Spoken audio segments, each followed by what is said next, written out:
یہ عید کا موقع تھا اور میں نے بھائی جان سے مہندی اور چوڑیوں کی فرمائش کی تھی۔ امی بیمار تھیں اور ہم شاپنگ نہ کر سکے تھے۔ بھائی جان نے بات مان لی اور وہ میرے لیے بازار چلے گئے۔ چوڑیوں کی دکان پر پہنچے تو دکاندار سے کہا کہ ایک کانچ کی چوڑیاں دکھاؤ۔ اب سامنے کانچ کی چوڑیوں کا ڈھیر لگا تھا اور بھائی جان پریشان کھڑے تھے، اس ڈھیر کو تک رہے تھے۔ ان کی سمجھ میں نہ آ رہا تھا کون سی خریدوں، کس رنگ اور سائز کی لینی ہے، کیونکہ میری چوڑی کا سائز تو گھر بھول گئے تھے۔ اس وقت دکان میں ایک خاتون اپنی والدہ کے ہمراہ داخل ہوئیں۔ دونوں نے برقع پہن رکھا تھا۔ وہ میرے بھائی کو پریشان دیکھ کر مسکرا دی۔ نقاب الٹ کر نوجوان لڑکی نے پوچھا، کس کے لیے چوڑیاں خرید رہے ہیں؟ کیا سمجھ میں نہیں آ رہا؟ اس قدر اپنائیت بھرا لہجہ تھا جیسے کوئی اپنا گھر کے فرد سے مخاطب ہو۔ بھائی نے مخاطب کی جانب دیکھا تو اس کے چاند چہرے کی آب و تاب دیکھ کر آنکھیں خیر ہو گئی۔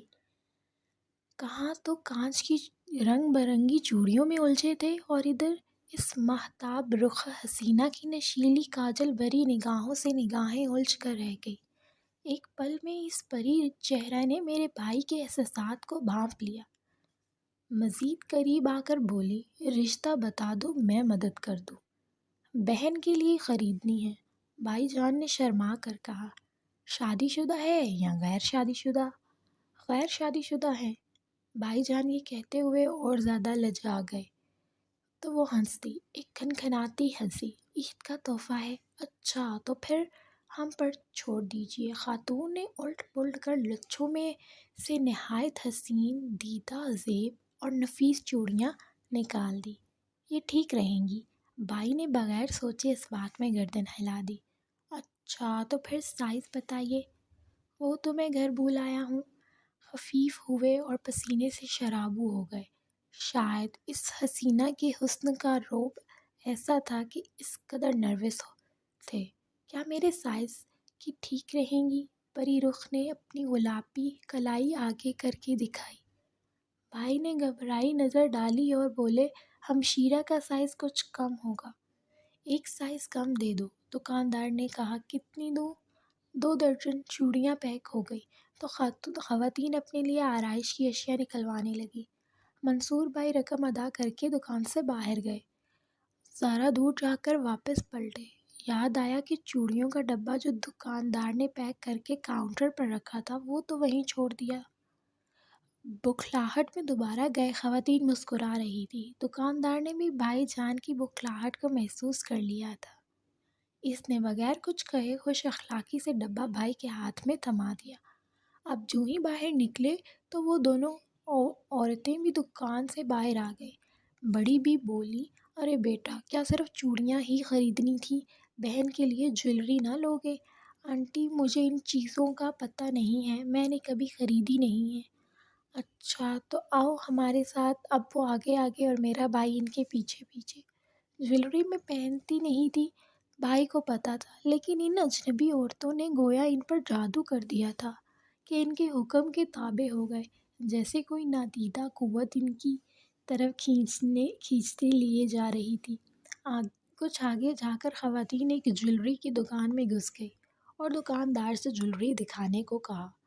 تبھی بھائی نے اپنی ساری قوت گویا جمع کر کے حلق سے آواز نکالی، یہ نہیں لینی، میری بہن نہیں پہنتی۔ اچھا تو پھر پہلے کیوں نہیں بتایا؟ تینوں شاپ سے باہر آئے تب وہ کہنے لگی، تیز دھوپ اور گرمی بہت ہے، آ جاؤ ہمارے ساتھ، ذرا دیر کو دم لے لو اور ٹھنڈا پانی پی لو، وہ رہا سامنے ہمارا گھر۔ بزرگ خاتون کے اصرار پر بھائی نے بات مان لی اور پھر سے ان کے ساتھ ہو لیا۔ ایک بلڈنگ پر پہنچ کر وہ رک گئی، آؤ اوپر چلو۔ اب ذرا میرے بھائی کے حواس قابو میں آ چکے تھے۔ سوچا کہ ایسے اکیلی خواتین کے ہمراہ ان کے گھر جانا مناسب نہیں ہے۔ ابھی دیر ہو رہی ہے، میں پھر آؤں گا اپنی والدہ اور بہن کے ساتھ۔ آپ گھر بتا دیجیے، دوسری منزل پر تیسرا فلیٹ۔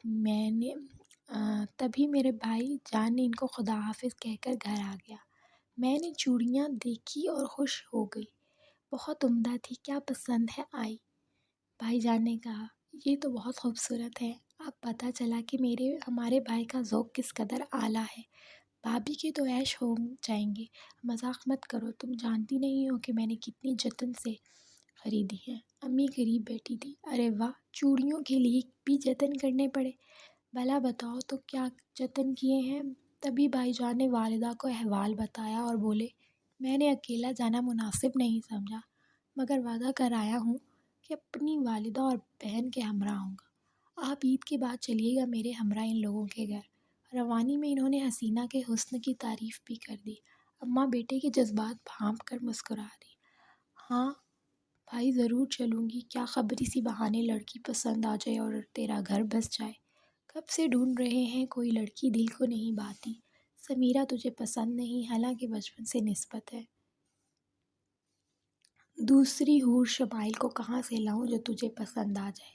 عید کے تیسرے روز امی اور میں بھائی جان کے ہمراہ وہاں گئے جہاں بھائی جان ہم کو لے گئے۔ فلیٹ کا در کھٹکھٹایا۔ اسی جواں سال حسینہ نے در کھولا، ہم کو اندر بٹھایا اور بولی، اماں گھر پر نہیں ہیں، وہ رشتہ داروں سے ملنے گئی ہیں، آپ بیٹھیے، میں اطلاع کر آتی ہوں۔ نہیں، ان کو زحمت نہ دیں، ہم دوبارہ ملنے آ جائیں گے، اور رشتہ داروں سے بھی عید ملنے کو جانا ہے، والدہ بھرپور نظریں اس پر ڈال کر جواب دیا۔ میں تو اس لڑکی کے حسن کو تکنے میں ماہ تھی، جو واقعی خوبصورتی میں اپنی مثال آپ تھی، اور ایسی سج دھج کے جیسے عروس نور ہو، ریشمی قیمتی ملبوس، رنگ اور زرق برق زیور پہنے چاند کا نور لگتی تھی۔ اس کی رنگت چمکدار اور نقوش دلنشیں تھے۔ میں نے تو ایسے حسن کے بارے میں کتابوں میں پڑھا تھا، اور آج پہلی بار آنکھوں سے دیکھ رہی تھی۔ شاید ایسی ہی ماہ پارہ کے بارے میں لکھا جاتا ہوگا کہ آسمانی حور جیسی تھی۔ بھائی سر جھکائے بیٹھا تھا، کبھی کبھی کن اکھیوں سے لڑکی کو دیکھ لیتا، اور یہ درزیدہ نگاہیں اس کے من کی چور کی چگلی کھا رہی تھی۔ اماں بھی بیٹے کا اندیہ بھانپ گئی تھی۔ تبھی سوال کر دیا، بیٹی کیا شادی شدہ ہو؟ نہیں خالہ جی، وہ ادا سے شرمائی۔ تبھی والدہ نے کہا، اب ہم چلتے ہیں، پھر آنا ہوگا تو آپ کی والدہ سے بھی مل لیں گے۔ چلتے چلتے میں نے پوچھا، اپنا نام بتائیے۔ مہتاب، اس نے ایک آن سے بتایا۔ واقعی تم مہتاب ہو؟ میں نے دل میں تصدیق کی۔ جب ہم گھر واپس آ گئے، میری والدہ نے فرمایا، بیٹے اس گھر آنے کے خیال دل سے نکال دو، یہ ٹھیک لوگ نہیں ہیں۔ کیوں اماں، آپ کو کیسے پتہ؟ بیٹا، میں نے یہ بال دھوپ میں سفید نہیں کیے، زمانہ سمجھتی ہوں، اور تم ابھی بچے ہو۔ بھائی کا چہرہ اتر گیا، دل بجھ سا گیا۔ میں نے ان کو افسردہ دیکھ کر کہا، بھائی جان، ہو سکتا ہے کہ اس لڑکی کا رشتہ طے ہو گیا ہو، یا کسی اور کو پسند کرتی ہو، منگنی شدہ بھی تو ہو سکتی ہے۔ یہ سب بھی نہ ہوا تو بھی کیا عجب کہ یہ لوگ جو اتنے مالدار لگتے ہیں ہم کو رشتہ ہی نہ دیں۔ ضروری تو نہیں کہ وہ بھی ہمیں اسی حوالے سے پسند کر لیں، رد بھی تو کر سکتے ہیں۔ بھائی نے کوئی جواب نہ دیا، سارا راستہ خاموشی اختیار کیے رکھی۔ گھر آ کر ہم نے فوری طور پر منصور سے کلام نہ کیا، لیکن میں جان چکی تھی کہ میرے بھائی کا چین سکون کوئی لے گیا ہے۔ وہ تمام وقت بے چین مضطرب رہنے لگے تھے۔ انہوں نے اماں سے مزید اس بارے میں بات نہ کی، لیکن میری کہی ہوئی بات ذہن نشین ہو گئی کہ کیا خبر وہ بھی ہم کو پسند کریں یا نہ کریں، کیا خبر لڑکی کی منگنی ہو گئی ہو یا پھر کسی کو پسند کرتی ہو۔ دل کی لگی بری ہوتی ہے۔ بھائی جان کی دل کی لگی کو بجانے کی خاطر دوبارہ اس فلیٹ پر گئے تاکہ ان سوالات کی تصدیق کرنے کی سعی کر لیں۔ فلیٹ پر آج بھی مہتاب ہی تھی۔ اس نے در کھولا اور کہا، امی گھر پر نہیں ہیں۔ منصور، تم ایسا کرو کہ ذرا دیر کو نیچے چلو، میں تیار ہو کر آتی ہوں۔ بھائی جان کی سمجھ میں کچھ نہ آیا، پھر بھی تابعداری کی اور فلیٹ کے نیچے فٹ پاتھ پر انتظار کرنے لگے۔ 15 منٹ بعد لڑکی برقع اوڑھ کر آ گئی۔ وہ خود کو سنوارے رکھتی تھی، نک سک سے درست رکھتی۔ اس وقت بھی کپڑے بہت عمدہ تھے۔ اس نے بھائی سے کہا، گھر میں نہیں بیٹھنے، اماں موجود نہیں ہیں۔ ایسے میں کوئی رشتہ دار آ جائے اور ہم کو اکیلا پائے تو لوگ باتیں بنانے لگتے ہیں۔ میں نے گھر کو تالا لگا دیا ہے، دوسری چابی اماں کے پاس پرس میں ہوتی ہے۔ یوں وہ بھی وہ ابھی جلدی آنے کی نہیں ہے، اپنی خالہ زاد بہن کے پاس گئی ہیں جو بہت دور رہتی ہے۔ ہم کہیں باہر بیٹھ کر باتیں کرتے ہیں، تم آئے ہو تو اب درد سے تو لوٹا نہیں سکتی۔ دونوں نے ایک مہنگے ہوٹل میں کھانا کھایا۔ اسی دوران منصور نے پوچھا، آپ کے ابو اور والدہ ساتھ نہیں رہتے کیا؟ وہ لندن میں رہتے ہیں، ماہتاب نے جواب دیا۔ بھائی جان اپنی کار پر گئے تھے۔ پوچھا، آپ کہاں چلنا ہے؟ اس نے کہا، دریا کنارے سیر کریں گے اور باتیں بھی کریں گے۔ دریا پر پہنچ کر کشتی کرائے پر لی اور دونوں نے دریا کی سیر کی۔ ماہتاب نے کچھ اس طرح گفتگو کی جس سے واضح ہو کہ وہ بھی منصور بھائی کو پسند کرنے لگی ہے۔ پہلی ہی نظر میں شدائی ہو گئی تھی۔ بتایا کہ ابھی کہیں رشتہ ہوا ہے اور نامنگنی وغیرہ۔ بھائی جان کے دل کی مسرت کے پھول کھل اٹھے تھے۔ توقع نہ تھی کہ یہ گوہر نایاب اتنی جلدی ان کی مراد بڑھ لائے گا اور جوان ساتھی بنانے کی امید روشن ہو جائے گی۔ 2 گھنٹے بعد یہ واپس گھر لوٹ آئے۔ لڑکی نے میرے بھائی سے دوبارہ آنے کا وعدہ لیا۔ جمعے کے جمعے آیا کرو، اس روز اماں کہیں نہیں جاتی، گھر ہوتی ہیں۔ تبھی اس نے بلڈنگ کے دروازے پر ہی منصور کو خدا حافظ کہہ دیا اور فلیٹ میں چلنے کا نہ کہا۔ منصور بھائی سوچنے لگے، لڑکی احتیاط سے کام لینا چاہتی ہے اور مجھ سے ملنا بھی اس کے لیے خوشی کا باعث ہے۔ تبھی پبلک پلیس پر لے گئی اور تنہائی میں مجھے اس کے ساتھ گھر بٹھانے سے گریز کیا۔ حالانکہ وہ میرے بھولے بھالے بھائی پر یہ تاثر جما رہی تھی کہ جب گھر پر اکیلی ہو کسی غیر مرد کو گھر کے اندر آنے جانے کی اجازت نہیں ہوتی۔ یہ ادھوری ملاقات دل کی لگی کو 2 آتش کر گئی۔ زیادہ بے چین و بے قرار ہو گئے۔ رات کو نیند نہ آتی اور کمرے کے صحن میں ٹہلتے۔ اماں نے نوٹ کیا۔ وہ بولی، بیٹا کیا مسئلہ ہے بتاؤ تو صحیح۔ اماں، آپ پہلے اصرار کرتی تھی کہ شادی کرو اور جب میں چاہتا ہوں شادی کرنا تو نام نہیں لیتی۔ بیٹا شادی ضرور کرنی ہے تمہاری، بہت جلد چاہتی ہوں کہ ہو جائے، بہو گھر میں آئے، مگر ماہتاب ہرگز نہیں۔ اماں، آخر اس میں کیا کمی ہے؟ آپ کیوں ایک نظر دیکھ کر اس سے چڑ گئی ہیں؟ ارے بیٹا، اس لیے یہ ٹھیک عورتیں نہیں لگتی۔ میرا اندازہ ہے کہ یہ 2 نمبر عورتیں ہیں۔ ان کی سچ دہج انداز گفتگو اور پھر اکیلے رہنا۔ تم بچے ہو نا، زمانے کو نہیں پرکھ سکتے۔ اماں، آپ بھی عجیب ہے۔ شادی کروں گا تو ماہتاب سے اور آپ پر یہ ثابت کر دوں گا کہ یہ برے لوگ نہیں ہیں، آپ کے اندازے غلط ہوتے۔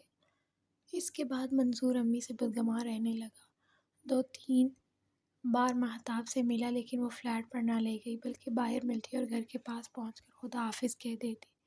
ایک روز منصور نے کہا کہ تم کل اپنی والدہ کو پابند رکھنا، میں امی کو تمہاری امی کے پاس لاؤں گا۔ وقت بھی تو بتا دیا۔ اگلے روز شام کو وہ خود اکیلا ہی وہاں چلا گیا کیونکہ امی نے طبیعت خرابی کا بہانہ کر لیا۔ دراصل وہ رشتہ ڈالنے سے پہلے کسی ذریعے ان لوگوں کے پاس چال چلن اور خاندان کی تفصیل چاہتی تھی۔ بھائی نے ماہتاب کو بتایا، امی آج نہیں آ سکتی، ان کی طبیعت خراب ہے۔ اب بھائی کو قریب تھی کہ کس طرح ماہتاب ان کو گھر کے اندر بلائے۔ امی تو ساتھ چلنے پر تیار نہ تھی، سوچ بچار کے بنور میں پھنس گئی۔ ماہتاب نے کہا، ہم کچھ دنوں کے لیے شہر سے باہر جا رہے ہیں، 15 دن بعد آنا ہوگا۔ وہ چاہتا تھا شاید اسی دوران امی رشتے کے لیے مان جائیں۔ اس ملاقات کی 10ویں روز بھائی جان وہاں پہنچ چلے گئے، شاید دل پر قابو نہ رکھ سکے تھے۔ دروازہ بجا تو ایک بزرگ باریش جس کے ہاتھ میں تسبیح تھی باہر نکلے اور پوچھا، بیٹا کس سے ملنا ہے؟ ماہتاب کی والدہ خالہ بانو سے۔ بیٹا، اس نام کی خواتین یہاں نہیں رہتی، ان کو مالک مکان نے نکال دیا ہے۔ اس گھر میں اب میں اور میری بیوی رہتی ہیں، ہم نے کرائے پر لے لیا ہے۔ پاس پڑوس